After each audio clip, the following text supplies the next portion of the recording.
everyone, I'm Brittany, and today I'm going to be taking you on a Monday morning clinic at Rescate Wildlife Center.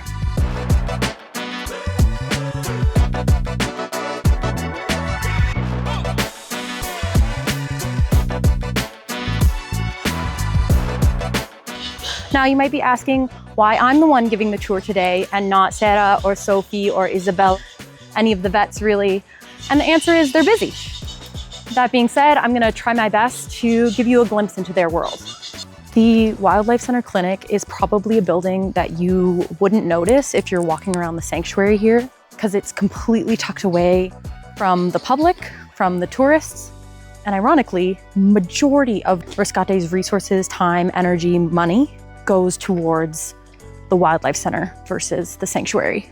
We got to do Monday morning with Sarah and Sophie and the other vets interns. And what is really genuinely so amazing to me is how much they do in just a 3-hour time period. I was there from 9 o'clock until noon, and the amount of different animals, the different species that they're looking after in such a short amount of time is just a tiny glimpse into how busy they are as a wildlife center.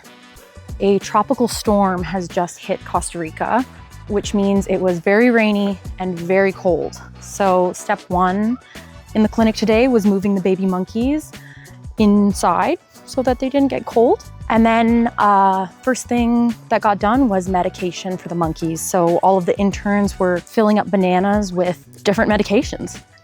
After that, we got a quick little update on 2 interesting cases that are going on right now. One of the monkeys has neurological problems. The good news is it's now officially out of ICU.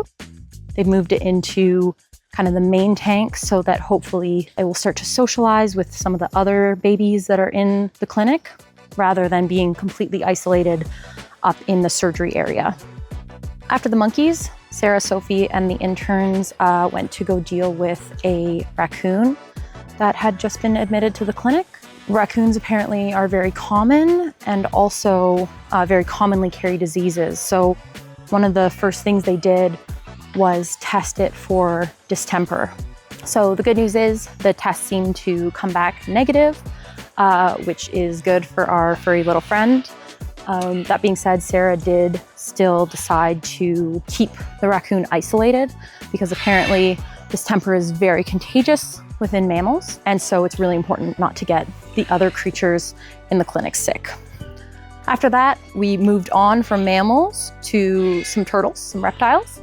It was pretty funny. They basically had to go fishing for turtles this afternoon in the rain, in the middle of the storm. All of the turtles, of course, as soon as anyone comes near, try to hop in the water and hide. So they had to go in there and get them. This afternoon, SINAC, which is the government agency in Costa Rica, is coming by to collect these turtles and release them back into their natural habitat. It was pretty funny to me seeing the interns with their fishing nets trying to catch these turtles, because as much as you think that turtles might be slow, apparently not. They have some scoot to them. And a couple times, the ones that had already been collected made a break for it. And they really tried to go for gold and get out of here. So it was all around pretty exciting and pretty positive, knowing that they were headed for release back into the wild. After that, moved on to actually a macaw case. So again, we go from mammals to reptiles to birds, all within the span of probably 2 hours at that point. The macaw had overall a pretty quick checkup. It had some sort of injury on its face, and so they were checking for infection and deciding on whether to change the meds or keep the meds the same. Right before lunch, the interns had to go prep for hedgehogs that had been brought in by SINAC. They are not candidates for release in Costa Rica, so these hedgehogs will remain at the sanctuary here. Because the goal of the sanctuary is not to be breeding more animals that can't be released into the wild, these 4 little hedgehogs are set to be fixed later this afternoon. But that's basically it. So over the course of 3 hours, it is truly incredible to me to see how much they do. And you can only imagine if that's just one 3-hour time block, what else is going on in the clinic. There's so much going on back there that the average person doesn't see. And hopefully throughout this series, you'll be able to follow along.